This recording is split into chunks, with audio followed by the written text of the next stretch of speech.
Welcome. Welcome to Switching Reels. I was going to say that.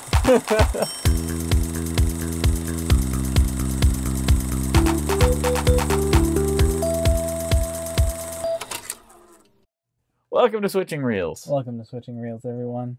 This is your host, Trenton. And this is your host, Connor. Yes. Yes. I'm so tired, Connor. Oh my goodness.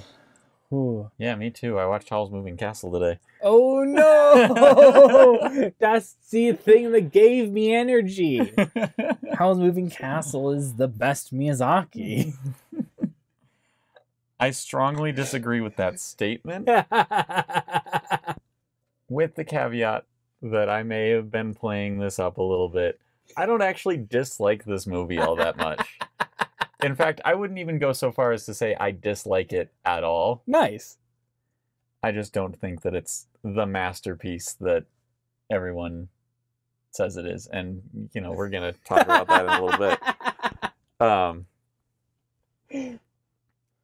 Yeah, let me just start off with the good. Absolutely. The visuals in this are maybe the best we ever get from Miyazaki. Oh my gosh. They might be the best. They're so good. And undoubtedly, the effects that we get that are like overlaid onto the drawings are the best that we ever get from Miyazaki. Absolutely. Everything in this movie is visually stunning. So if you like visually stunning, watch this movie. Yes. Where are you putting it for enjoyment? For enjoyment, this one probably makes it to like a strong 6 to a light 7. Yeah. I'm so interested to figure this out. Okay, cool. How about technical? Technical, this is like...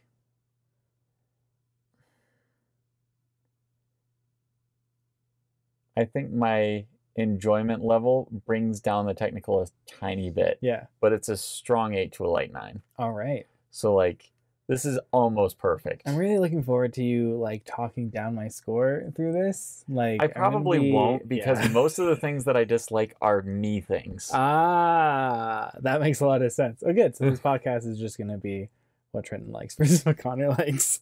Yeah. Nice. Love that. Because for me, this is an enjoyment of 10. I'm pretty sure. I'm pretty sure this... there are very few things that I enjoy watching as much as Howl's Moving Castle. And technically, I'm pretty sure this is very close to a 10 for me as well. Like, they're both basically 9.5 to 10, probably. Yeah. But, like, there are very few movies that I like better than Howl's Moving Castle. It's a very small list. It's very small, Connor. Fair enough. So this is going to be a fun podcast. Stick around, because this is going to be very interesting to see what we like and dislike about this movie. So, yeah, I think we're probably going to go over the spoiler wall pretty fast. Pretty quick here. So, yeah. Do the YouTube things. Yeah, this is the wall getting out the ladder. Let's go. Yep. So I'm just going to have to accept the ladder, aren't I? Yes. It's here to stay. I've said it forever. Fair enough. You can go through the spoiler gate while I get out my ladder. Okay. Yeah. I'll do that. Okay, good. So like, comment, subscribe, please. We love doing this, and we really just do it for fun. But would love to have your guys' thoughts and opinions. Yeah. You guys are awesome, and we've already gotten some really cool feedback out of people just being open with us. Well, and here's the thing.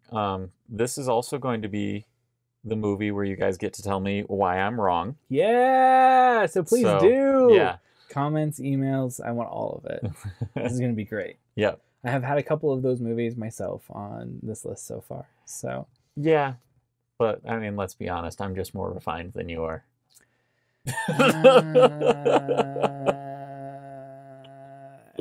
Like, I think that just means older. And you're not even older than me. I'm not. I was trying to make a wine comment there. But I can't. So in high school, one of my teachers told me that I was an old soul. So, like, I don't think that's changed. And then you married an old soul.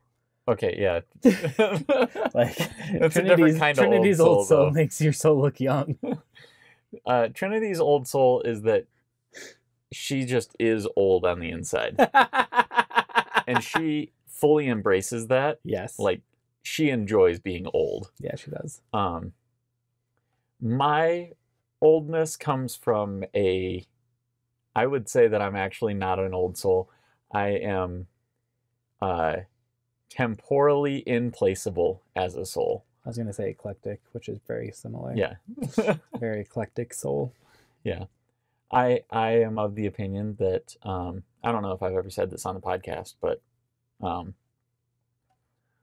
I live in a time where more things are accessible to me as far as art Yeah. than Ever. basically ever before. Yeah. And it is a disservice of me if I am only paying attention to the new things when all of this other great stuff All the is history, still here. all there. And that's why I love old movies and I love new movies and I love old books and new books. And well, Music gets a little. no. Actually, I was about to make the argument about books. Books didn't really pick up until I'd say the 19th century or so. Yeah. Before that, it's a little rough reading. When was Jane Eyre and Pride and Prejudice? Before 1900s, right? Yes, but I believe that's still 19th century. You're right, because that's 1800s. Yeah. Dang, got my centuries wrong. Yep. I made the same mistake when Trinity was taking a class on 18th century literature, and I was like, "Ooh, exciting!" And then I was like, "Oh, no, 1700s. not so exciting." I love that actually. But yeah, once literacy was a widespread thing, then books were interesting. That does make sense. Yeah. Because like if you're only writing to like such a small, like you don't get a lot of innovation in that sphere. Like the fact that you're writing is innovative. Yeah. So. And that's why there's also some roughness with the music industry as well. Like, yeah, in the 1700s. Well, no.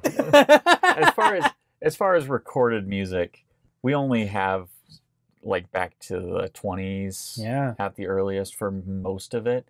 Like, yeah, you can find some concertos and things that were from further back, but not super widespread. Yeah, absolutely. So basically, your music starts in the 30s and comes up to now.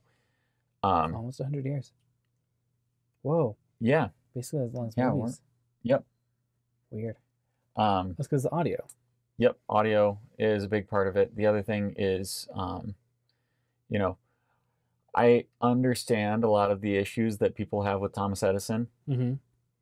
That said, he put his money behind a lot of really, really powerful inventions that have changed the way that we exist today as human beings. And so, like, the fact that he didn't invent photography, he didn't invent filmography, but he made it far more accessible. Yeah. Same with audio. Like, I think that he was behind the phonograph, which is a big thing. That's a big thing.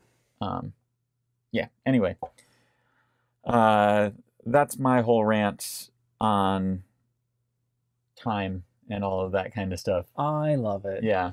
Cool. Well, now we'll anchor ourselves in today. Yeah. And today we watched Howl's Moving Castle, the best Miyazaki movie. Strong disagree. On this list. So. We don't have the tokens. We don't have the tokens. I'm missing tokens for Howl's Moving Castle and the last one that we watched, Princess Mononoke. And so for everyone's reference, Howl's Moving Castle for me is absolutely top of S tier. And Connor is putting it at the bottom of B. No, bottom of A. Sorry, you're right. Bottom of A.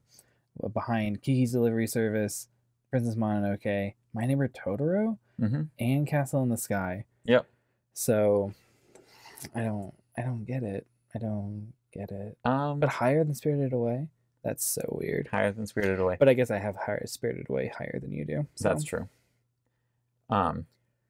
All right, let's go in here. Yeah. So, do we gush first, or let's summary first? I want to hear your summary of this movie at some point. I can go first if you'd like me to give you some time. Please do. All right. Howl's Moving Castle follows this not exceptionally attractive girl as she gets cursed because a mage likes her a bunch, but actually he's kind of indifferent about her, and then she gets cursed to look old.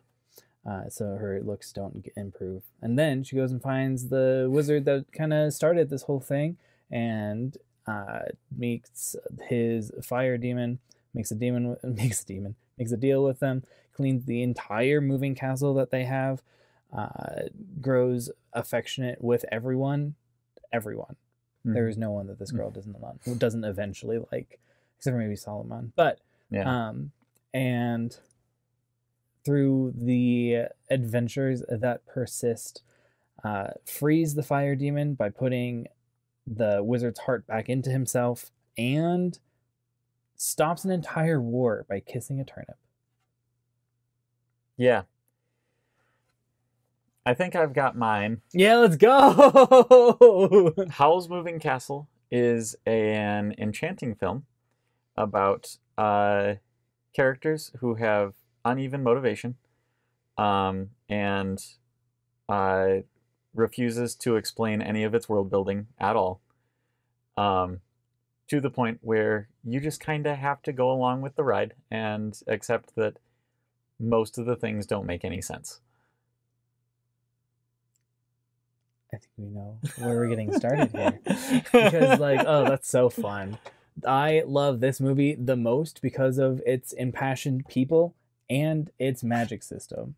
Its magic system is the thing that I die for. It doesn't explain its magic system. It doesn't need to explain its magic system because it shows you its magic system the entire time. Yeah, but it doesn't make sense. But it does. Certain parts make sense. Wizards I will give you that. Can be good at magic if they go to a school, but you can go and short circuit the system if you go and bond yourself to either some sort of higher power, like a demon, or the government. Okay. Before we go much further, number one, it's established that Howl gets his power from a demon, mm-hmm. which falls out of the sky. Mm-hmm. We have no clue why that is. Okay, cool. Why demons are just falling out of the sky? Because it's a naturally occurring thing. It's naturally occurring. We see these little weird sprite things all over the place. They go and get captured. They're part of the magic system. They're spren.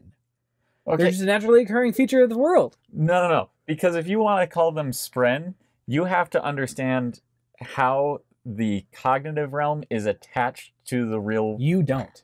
Okay. You as the viewer, you as Sophie, who is watching all of this happen, mm-hmm. who has been who has grown up in this magic system that just accepts the weird things happening because that's part of living in this society, is I've heard about demons. I've heard about this magic person. He eats hearts. The superstition in this society, even though there's so much technology, is beautifully mixed. Okay, yes, the superstition is beautifully mixed. But I didn't actually get to where I was going. Yeah, okay, so Howl gets his power from swallowing a demon. And then we find out that he went to a school. And then he left, it seems. But also, maybe he graduated, maybe he didn't. So it's not an either or. It's a, how do any of these wizards and witches normally get their magic? No explanation whatsoever. We just know that there's a school, and then the government doesn't actually give them power. The government just orders them to turn into monsters, and then they won't ever turn back. That's a little spooky. Yeah. But I don't disagree. Yeah, that's fun. But it doesn't make any sense. Why do you have a school for something? I guarantee you there are not that many people going outside in the middle of demon storms, picking them up and then eating them. And if there are, then we're going to understand how these things work in a way that clearly none of the characters do, even the ones that have eaten demons. The Witch of the Waste, mm-hmm. right? She seems to understand some things that are happening with Howl, but she does not understand his connection with Calcifer True. until very late. Yep. And then doesn't seem to understand what her actions will do. Maybe she does. Maybe that's just the overarching greed. Mm-hmm. But also we're told that she's lost her magic power, so is her demon gone when that happens or not? Mm-hmm. Like, we don't know. Nothing in this movie is like... Okay. When we're talking about storytelling, there is a concept called promises and payoffs. Yes. All right. I would say this movie toes the line of just not paying off enough of their promises. You don't have to pay off everything, sure, but like it needs to be more than 70%. But it is more than 70%. I'd say it's about 70%. How many times have you watched this movie? Quite a few. Okay. So here's the thing. I have a big binder full of Blu-ray. Yeah, you do. And it has been mostly unchanged since high school, just due to the fact that it costs a lot of money to... Blu-ray is hard. Yeah, to continue building it. And I have a lot of things that I like. So in film school, I would go and be like, hey, look at all these movies I have. And you know what every single instance of this was me bringing them, and then everybody's like, oh, you have Howl's Moving Castle. And then I had to watch Howl's Moving Castle again. And I'm like, I like the movie, but I don't want to watch it over and over and over again. I've got lots of other movies. I think you have negative nostalgia, actually. I think that the more that you do something that you don't want to do, you just acquire passive trauma to it. Whereas, like, sometimes with children, they will watch something that they like a lot, or maybe it's only okay, and they gain, like, positive trauma. And I think you go the other direction. I mean, it might be frustration, but I don't necessarily... I wouldn't go so far as to say trauma. Yeah, there's a little exaggeration there. That's a good point. But all of that, like, is fairly well explained. Okay, what the witch is, like, understands about this and what she doesn't is not, because... But she goes senile from losing her powers. She only gets lucidity when she's around magic. Much like how Sophie's curse changes based on her perspective of herself. Seems to change after she smokes the cigar.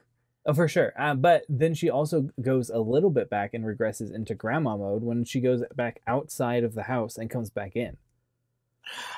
Like, she's very... And then when she finally understands what Calcifer is, because she's not as sharp as she was. Like, if I thoroughly believe that if the Witch of the Waste had been fully cognizant and been welcomed into Howl's home, she would have known exactly what was going on. She would have seen this guy in the hearth. Wait, how is Howl so powerful? That's a fire demon. Oh, I see. Because at some point here, we also go and see that Calcifer becomes exceedingly strong from pieces of hair of a mortal. Just like a normal person, like a non-magic person. He's able to go and eat Sophie's hair, which is maybe cursed, has a little bit of magic in it, sure. Yeah. And just, like, becomes completely different fire demon. So we have the payoff of, okay, why is Calcifer and Howl so strong? Calcifer made because he mentioned, the Calcifer even mentions it, like, imagine what I could have done with your eyes or even your heart. That's what Howl did. Right. Again, I'm not denying that anything is paid off. A little bit of an exaggeration. I still hold to my 70-30. It's not 70-30. I would say it's 80-20. Like, okay, maybe there's about 20%, which I'm, like, very okay with. Like, you can go a lot less for me in magic systems, and I'll be like, ooh, I found the connections that I believe exist here. I can go... So, there is also that concept of hard and soft magic systems, which I know you're familiar with, but I don't necessarily know if everyone is. That's great. The idea of being, the more you explain how your magic system works and what sort of rules it has to follow and that kind of thing, the harder your magic system is. Yeah, the more solid it is, and the harder it is. And the further along that you go, the closer it is to a science, and the further you go to the soft side is the more of, like, just sort of whimsical magic of, like, hey, things can happen, and they often do. Exactly. And I have a hard time with the soft magic stuff unless it fits a certain mold. So like things like, oh yeah, this person can just grow a plant in their hand. Like they grab a seed and the plant immediately sprouts. And I go, okay, that's soft magic. I'm fine cool. with that. Don't understand It's just cool. But something with a story that feels like it should have hard magic like this one does. Like the different places that the door goes, right? That's a pretty hard magic system. Very hard magic system. Not extremely, but pretty hard. Also, the like process of quote unquote moving, like going and drawing the symbols on the outside and the inside, right? Yeah, casting some kind of spell to go and change the interior, and also like the where you're putting your house is very hard magic system. Right. And so like I appreciate that this does both, and it does it in a way that I think is effective. I personally dislike it. Yeah. Because I feel like I have lots of unanswered questions. Like, what the hell was going on with the door at the end of the movie? Like, I genuinely have no idea why we just go through the door, end up time traveling, and then we come back out and the door disappears. It's the black section. Okay, yes. And it was being powered by Calcifer. Right, but Calcifer is not dead. I know, but the ring was the power source for the door. Because the ring was a direct connection to Calcifer. Okay, but why was the ring pointing to the door then and not pointing to Calcifer? Because the connection between Sophie and Howl and Calcifer was such that in that moment, the door was the... Also, the black section is not where she ends up, because the black section is the skies. We can tell that by the fact that Howl, when he leaves, has the glow from all of the fires underneath.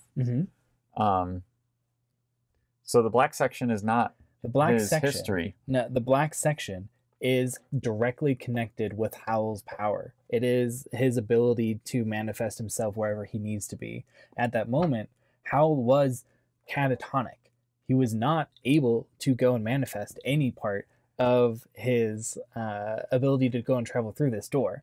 Because you see him whenever he's fighting the like weird bat wizards. The first time, go up into the eye of a storm. The storm stops, and then he appears back into his house. It's his ability to travel from wherever he needs to be back to the castle. I feel like that's a stretch. We do not get any strong evidence that that is the case. Except for we do. Only Howl goes through it. Only Howl can go through it. Except for at the end, when Sophie has the connection with Howl, as soon as the ring breaks, the door closes and Sophie gets ejected from the... Why does the ring break? Ooh, that one's going to take me a second. I do have a reason for this one, but... Okay. So, the ring is directly connected to Calcifer, or at least that's what Howl implies when he gives it to Sophie. And it's primarily, like, powered and focused by emotional energy, but Sophie herself is not magical, because he says, hey, for this to guide you, you have to call on Calcifer with your heart. It's a mental system. Like all of the magic in this, it's a mental system. It's a willing of your surroundings to change. That is what the magic system is. It is. And potions. But we see that with the Witch of the Waste. And so when Sophie goes and concentrates on, hey, I wish I understood the connection between Howl and Calcifer better. I wish I knew where Howl was and how I could help. The ring responds. It, though, is connected to Calcifer, who is rapidly dying because he is not connected to Howl and is not in his hearth and is not in the correct magic system. So, at some point, while watching this dream, or watching this past, the ring just loses all energy to be able to go. You see that Sophie being there is already a trespass because her feet start sinking into the mud. So, it's like the past and the magic is trying to expel her, and then the only reason that it can't is because of the ring. My response to this is, while everything you've said makes sense, I have to make so many jumps here. a good portion of that is stuff that you either had to jump for or is not well explained in the film. It is not well explained. Which, again, Absolutely is my issue here. I see. I love a movie that will force me to make a reasoning for it. You know, like... I'm fine with one that will make me think and will make me think hard, but I am not fine with there not being a right answer where everything just suddenly goes. Oh, really? And yeah. Okay. So you do like hard, like you like really hard as often as you can. If there is a reason for it, you would really like to know the reason. Right. Like that makes sense. So we talked about Inception, and one thing that I don't think Inception too. One thing that I don't think I touched on was like, I love the magic system of Inception, with the exception of Limbo. Because Limbo is not well explained. No, it's not. Which is the point. Kinda the point. But the rest of it is so perfectly set up that every single thing that is otherworldly or magical makes sense. This is not set up that way. You don't look at something and you go, I know the magic thing that they're doing right now. And like, you don't get to do that. Like, there are some of those elements, again, like the dial on the door turns, okay, they're in this other kingdom now. And that just makes sense. I don't remember where I was going with this, but... No, that makes a lot of sense. It is not well explained. That is part of the reason that I love the system so much, because it like has so high visual payoff and like power payoff that I'm like, oh, I will absolutely put in the work to figure out myself how this magic system works and have my own explanation for it. I get the strangest feeling. So this was based off of a novel. Yep. And I get the strangest feeling that if I had read the book, I would probably appreciate it a lot more. Yeah, I need to go read the book too, because I haven't. Yeah. I assume that this is one of those that, like, we haven't gotten to 2001 yet. 2001 is another one that I've heard, like, there are a lot of things in the movie that feel strange and confusing. And in more of a way that I'm okay with, but we'll get to that when we watch the movie. But the book, from my understanding, closes a lot of those, like, gaps. Those gaps. Yeah. Which... I'll bring up the story later. So excited. Okay. Well, now that I've mentioned it, I'm just gonna tell the story that is pretty short and it's well known. But Stanley Kubrick and Arthur C. Clarke actually had a conversation about 2001 before Kubrick wrote the movie or Clarke had written the book. Oh. And so this is them both. Yeah, this is the story that they came up with together, and then both went their separate ways and wrote on their own. That's amazing. Yeah. Oh, I love that. So, like, yeah, it's such a cool concept, and yeah. I love that. That's super cool. I love the fact that 2001 is not actually an adaptation of a book. It just happens to be also the book. It's the instantiation of an object. Oh, that's beautiful. Yeah. Yeah, I love that. That's lovely. Okay, so we've gone over magic system. Yeah. We're pretty much going to agree to disagree on this one, which is lovely. I figured that would be the case. Yeah, same here. Oh, I love it so much. If we had hours, this would be a fun one to go and talk about. You mentioned uneven character motivations. Yeah, let's go with that one. I feel like the only person who has like dead even character motivation is Sophie. Oh, I was not expecting that. So she's also turnip head. Yeah, he just wants to be helpful. He just wanted to be helpful and hopefully get his curse removed. But like, yeah, does add a layer of selfishness to his helpfulness, but does. Either way, no, Sophie, I think, has a few things that that bother me as far as like just sort of logical leaps in her motivation, where it's like, I'm old, so I'm just gonna go into the waste.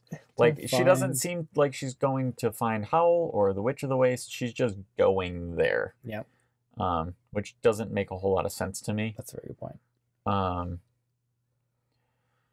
But for the most part, after that, it kind of is like, okay, her motivations are pretty solid all the way through. I have no clue what's going on with Howl. Why is he going to... Okay, hold on. Okay, good. Yeah, you're right. Why is he going to these war zones if he is afraid to fight? And it doesn't even seem... I can't even really figure out, like, is he afraid to fight, or is he just afraid to turn into a monster? Or are the two so intrinsically connected that he's afraid of both? And if that's the case, why is he even going there? Is he just going to look at the destruction?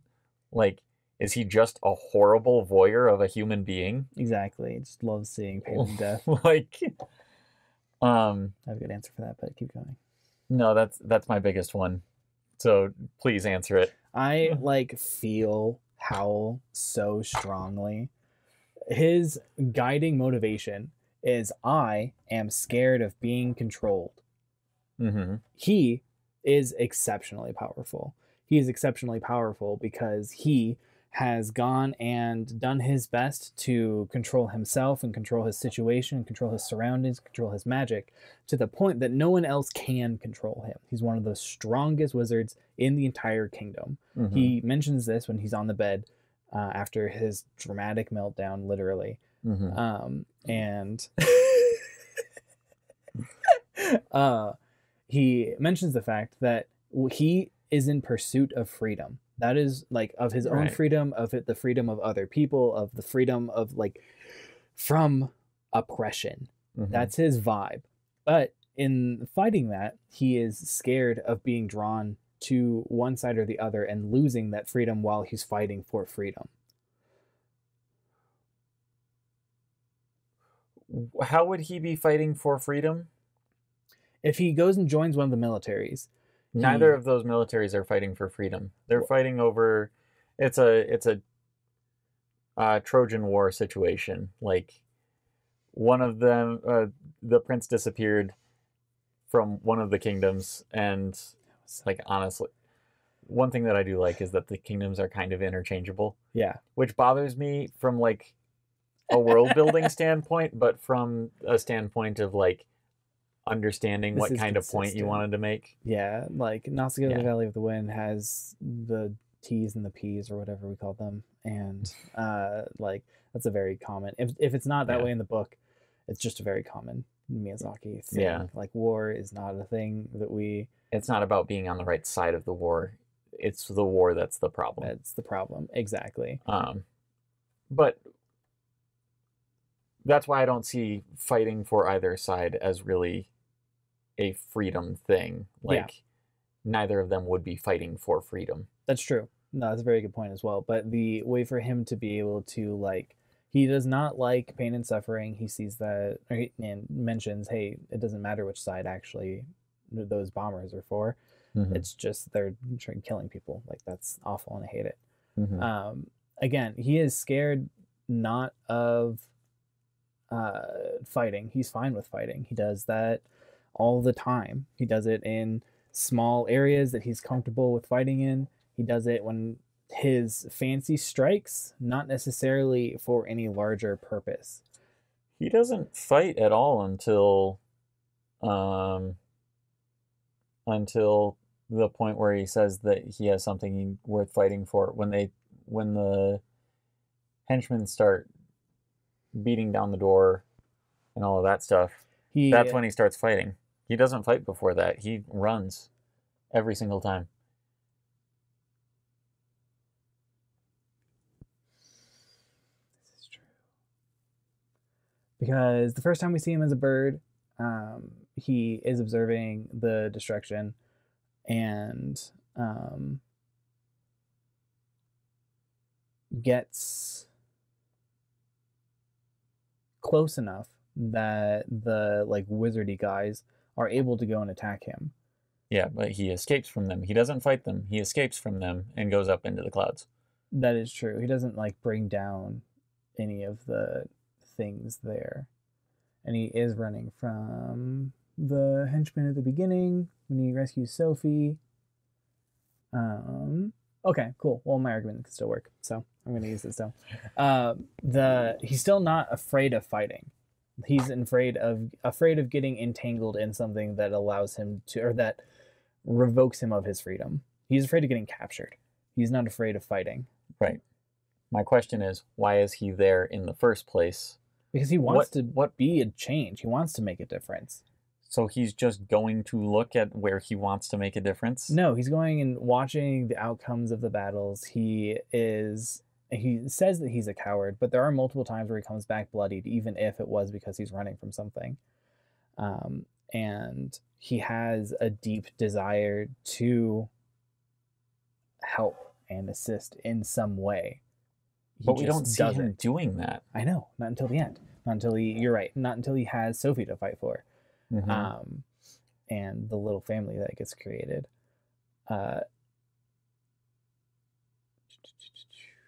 Anyway, so yeah, but he's not afraid of fighting.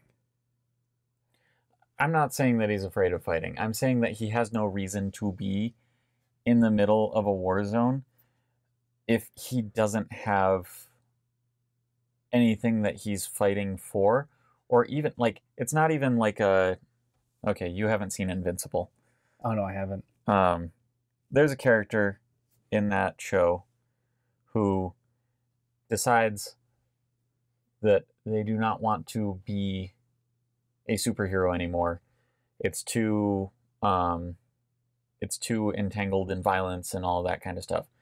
So this person decides to go off and use their superpowers for helping people in very non-violent ways. Nice. So helping regrow forests, rebuild things, that kind of stuff. That's cool.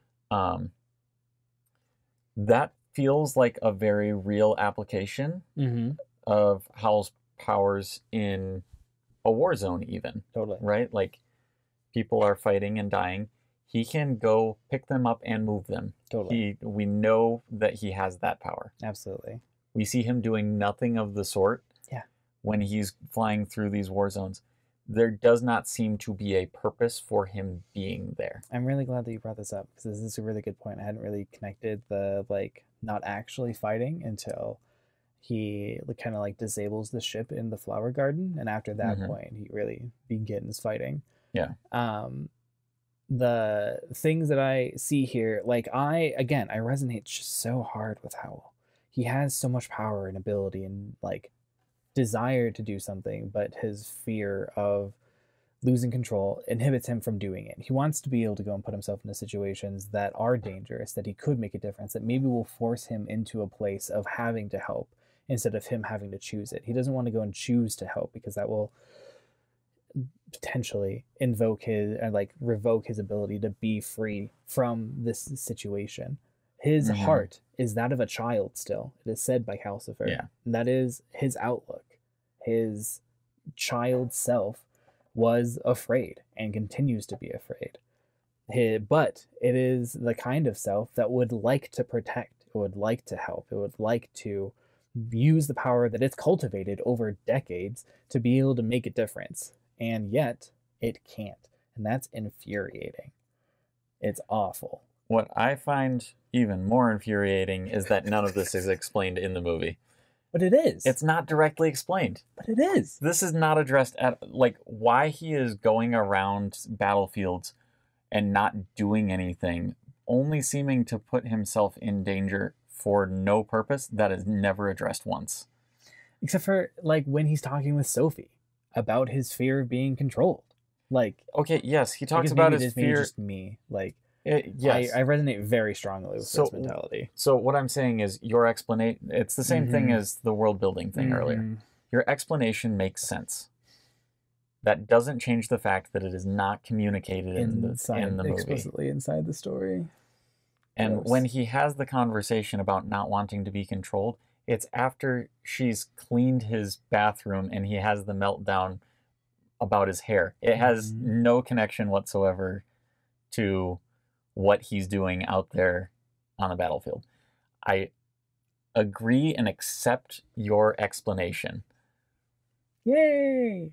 It's still not said in the movie, and that's the movie's failing. See, it just feels like the perfect show and not tell. It feels like it. Like, it's so gorgeous. I feel like that's only the case if you resonate with Howl the way you do. That's probably true. Maybe I'm wrong. Again, this is Yeah. one of those episodes where I expect the comments to just be like, what's wrong with this guy? Connor, Why doesn't he come like on. Howl's Moving Castle? I would like to reiterate, I do enjoy this movie. Exactly. I think it's good. There are just a lot of things that really bug me. Absolutely. You do like the consistency. You like also Yeah. enjoy stories that have that explanation and consistency. Like, Yeah. you see that in Dune, you see that in Wheel of Time, you see that in all of the like harder systems that you enjoy. Well, and I think the other thing that, now that you bring up Wheel of Time, like, one thing that I love is you to say, hey, here's a mystery. Here's another mystery. Here's another mystery. And then I get to track those through the entire story. Yeah. And then when they are paid off, I'm like, this is great. Oh, that's fantastic. And then this feels like it's doing that. And then it just never pays it off. And I'm just like, why are you wasting my time? Mm. That's funny. Yeah, no, I don't have that feeling at all. The other one that does really give me that sort of feeling is what's Wizard's lady's name? The Witch of the Waste? No. Oh, Solomon. Solomon? I think so. It's like Saruman, and it's also Solomon. And it's Solomon. Whoever that lady is. Yeah. Saruman. Saruman. You have Her- walked the way of pain.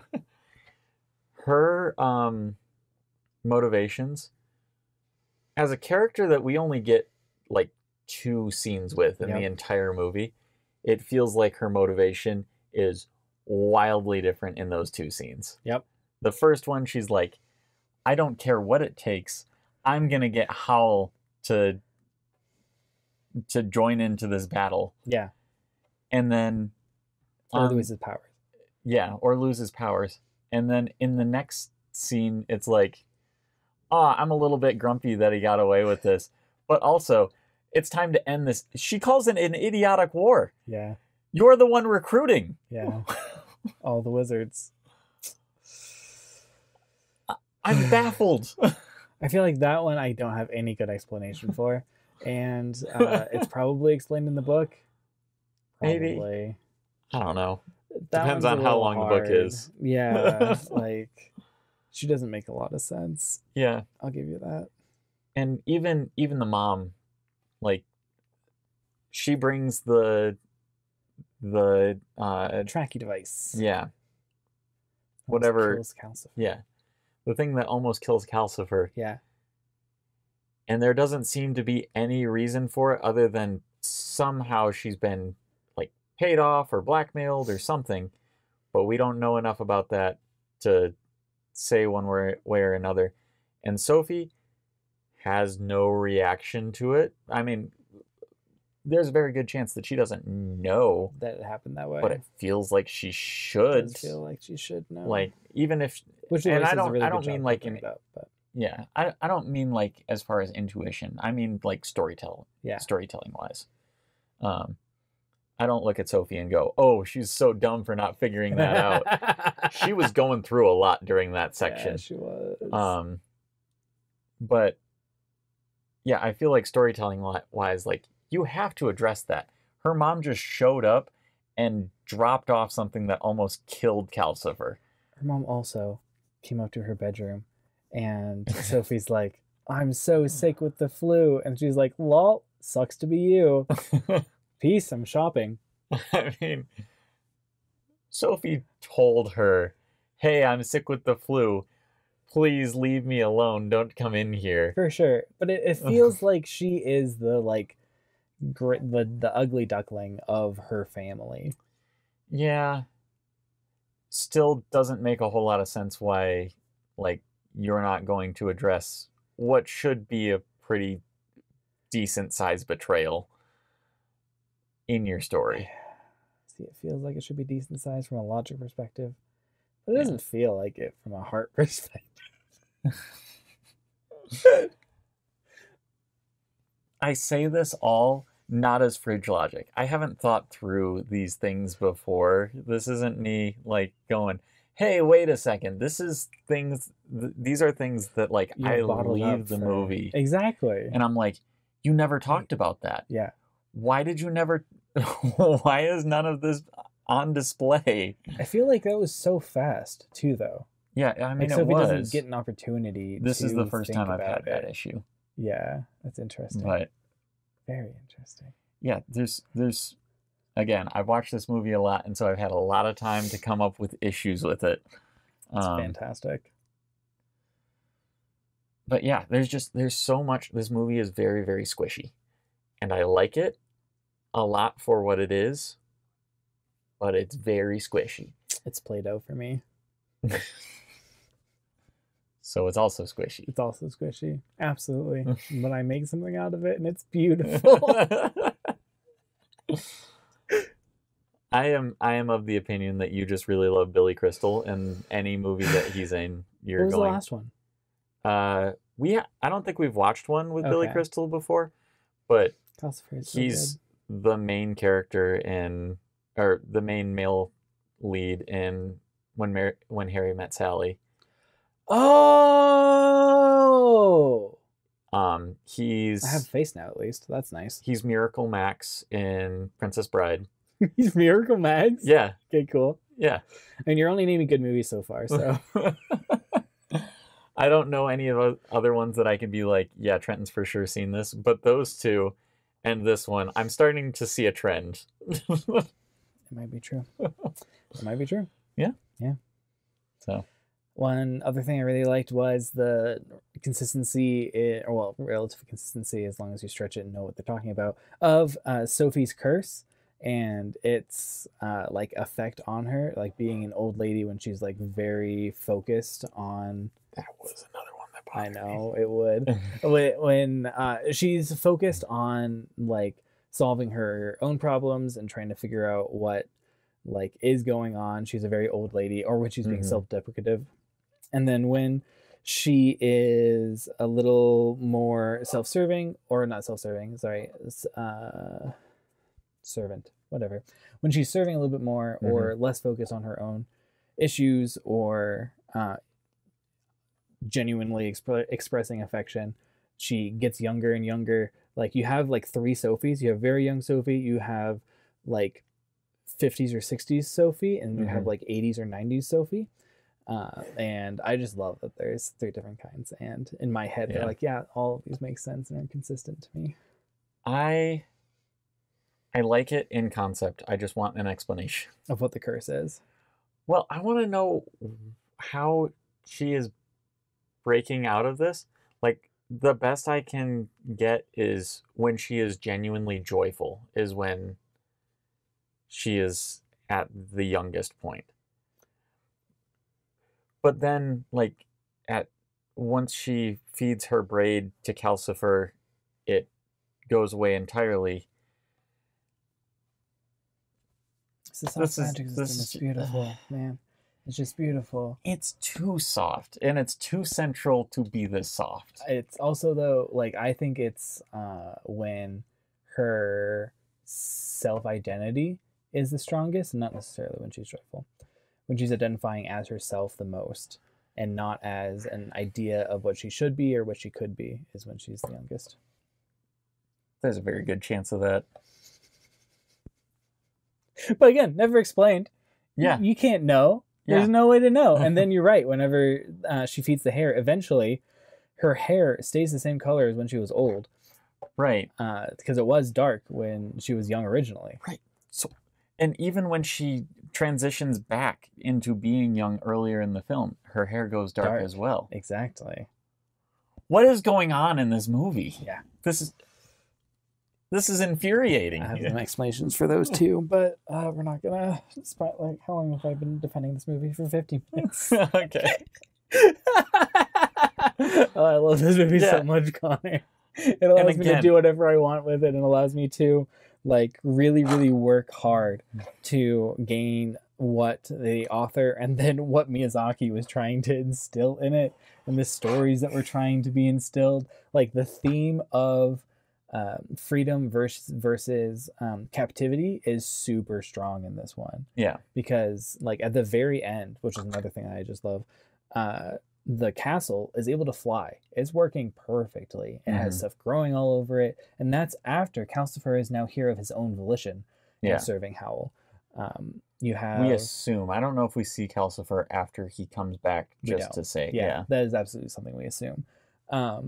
But we see more genuine joy and happiness from the people that are able to do things of their own volition, and of their own like self identity, than we do of people that have been otherwise like forced into servitude or trapped. Exactly. Or the people that do have like the embodiment of greed. Yeah. Oh, I love it. It's so good. Yeah, I mean, and again, I feel like I need to reiterate. Of course, you like. I do enjoy this movie. Exactly, it's just not your favorite. Right? Yeah. The other ones that are on Bottom this list of A is still really strong. Is still really strong, especially on a Miyazaki list. Exactly, Kiki's very well defined in basically every aspect. My Neighbor Totoro, a lot more definition than this one. Castle in the Sky, I don't know why you like that one actually, but you do. It has, I guess, more definition or something. And so like it makes sense where you put it. Yeah. Interesting that it's higher than Spirited Away, though. Princess Mononoke. Yeah, Princess Mononoke. And that one's so loose. That one's so wobbly. I don't feel like it is. That's so interesting. That's so intriguing. Because we understand that the magic of the spirits and of that is something that's sort of otherworldly, and we don't have to grapple with the idea that it's having a direct effect on the characters. We more get the idea of like, okay, once these spirits have been turned into demons by basically human interference, then if they touch you, you have a disease that is now running through you that is connected to hatred in some way that will slowly spread no matter what and kill you, right? Like that's really the extent of most of the magic and how it affects the characters. Everything else is, this place is magical, it heals you. This creature is magical, its magic applies to it. You don't have a whole lot of like, hey, you have this curse, and we're not going to explain how the curse works at all. See, like that's very interesting. I think it's actually just the things that we dislike a little bit. If the system allows me to like grow and build something inside of it, I am very happy with it. If it gives you a relatively solid, hey, this can't change, the rules are here, you just don't know them. Yeah. I don't like that as much. Like, why after the forest spirit has its head shot off, does it become like this weird rampaging Nightwalker? Why isn't the Nightwalker like that always? Why isn't... So I'm glad you bring that up. The Nightwalker is that way. They explain earlier in the film that it is a god of life during the day and a god of death during the night. And the problem with it having its head chopped off is it's now searching for its head. It doesn't know where it is. And so death is going everywhere instead of coming to the individual places where it's supposed to go. Because the god has lost its senses and it is now rampaging, trying to get its senses back. It is not fulfilling its normal duties that it's supposed to. It has more important things on its plate. Why is the head important? Why doesn't it just grow a new one? That would be a limitation of the gods. Heads specifically? Yeah, Body actually, parts in specific? So this is not like a wolf head necessary. that goes and bites what's her face. Yeah. Okay, so this is not really explained in that but it does have a very strong grounding in mythologies. That makes sense. A lot of that movie does. And in mythologies, especially Eastern mythologies, you have a lot of decapitations, and then the head does something interesting, or the head is changed out, or whatever reason. I am spacing on the name of the Hindu god that has the elephant head, but you've definitely seen statues. I absolutely have seen statues. The story about that is his head was chopped off and the head was lost. And so they were like, I'm not, the king god was basically like, I'm not letting, or no, okay. So the king god met with his mother, who was also a goddess, and she was like,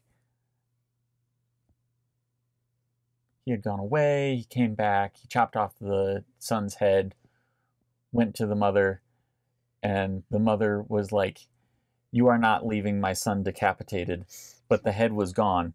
And so he went out and found a head that he could replace the son's original head with, and came back with an elephant head. I may be completely butchering this. It's been a long time since I've heard the myth, and I also heard it secondhand. I didn't actually read it. All this to say, in mythologies, and especially Eastern mythologies, heads were just a different thing. And it makes sense, right? Like, that's where all the senses are, right? Your eyes are there, your ears are there, your nose is there, your mouth is there. Touch. All you've got is touch. Yeah. And what happens when the god of death touches you? You die. Exactly. So when it's going and just spreading death everywhere, it's because it doesn't have its head. Why does the curse affect animals differently than humans? Oh, because they're gods. They're not just animals. I don't think this is a literal translation of God. Okay. The thing about even a hard magic system is there's a little bit of softness to it. Absolutely, it has to be. And I will say, the thing that Princess Mononoke does is it hangs most of its softness on mythological concepts that have already been established. So you're not going to get me to budge on this. No, that makes sense. I like, you know more about mythological concepts, and I make an obsession about hard magic systems, that I see systems about and around, and then I fill in the blanks. It's one of my favorite things to do. Okay. Yeah. Cosmere is crack to me. Okay, yeah. You're one of those. I'm one of those. I mean, I love the Cosmere too, but I love it because of the stories. I love it because of its magic system and the stories. The stories are great, and I love it. And I love the fact that every piece of the magic here can be traced back to a central magic system. I like it, and I appreciate that there are those people out there that will just be like, hey, what about this weird space travel idea I came up with using several different kinds of magic that are established in the universe? And I'm like, that's cool. I'm not doing that work. I'm not doing that work. Like, I love every time something new is introduced, I'm like, oh, that's a new application. That's beautiful. I can go and figure out how to play it here and here and here. So yes, I think it is just a difference in what we like from magic. Yeah. I like hard magic because it helps me understand. You like hard magic to an extent. You like well-defined magic. As long as it has roots, as long as it's something that you know that you can go and comprehend the general ins and outs of it. Like, Mononoke is not a hard magic system. Oh, I would say it is. I know you would. And you're wrong. There is no way to explain why these things happen. There's no reason the gods are here. There's no reason that hatred iron is a thing that can cause curses. Why it wasn't hatred stuff happening up to this point. She wasn't even that hateful. Okay. I will say that it's not necessarily explained in this, but because of the way that the theming works, you can definitely pick up when humans use iron to fire into one of the gods, the reason it causes that hatred is because human interference in nature. It's a very, very direct metaphor. It's a soft magic system. There is no reason that should happen. There is nothing that it's explained why it is. Again, the gods are a soft magic system. Okay, yes, the gods are a soft magic system. Everything in this is a soft magic system that we can system, predict. Every magic system is soft on some level. Absolutely. Even the Cosmere. Oh, for sure. Absolutely. For sure. We don't know how all of the Cosmere works. But we have the underlying fundamental structure that we can use and weave together. I cannot weave anything together with Princess Mononoke. I can weave more together with the hodgepodge that is Howl's Moving Castle than I can with Princess Mononoke. Well, okay. Princess Mononoke has the ethereal quality. The magic does what it wants. Yes, but the magic is only applicable to things that are unknowable. So why do you expect... But the fact that there is an unknowable here, and that's where the magic is derived from, makes it the soft magic system. Oh, good. Okay. We could go this for hours. Oh yeah, absolutely. I would be here forever. I love magic systems a lot. So do you. Yeah, and I do. You like debating me a lot. And so do I. What are we watching next week? I don't know. Is it Ponyo? It is Ponyo. Awesome. Yep. We had one comment from you, one of the previous episodes. I made some silly comment and you're like, oh, I'm excited to watch Ponyo. I've never seen it with a war criminal before. And I can't remember why you said it, but I'm excited. It definitely had something to do with the fact that you said something negative about Ponyo. Oh no. It just went out though. Okay. Well, we have lost our video feed due to technical difficulties. And us talking too long. Yeah. So, we'll see you next week for Ponyo. Yeah. Until then, have a great week. Yep. Wait, what are we doing? How do we end this?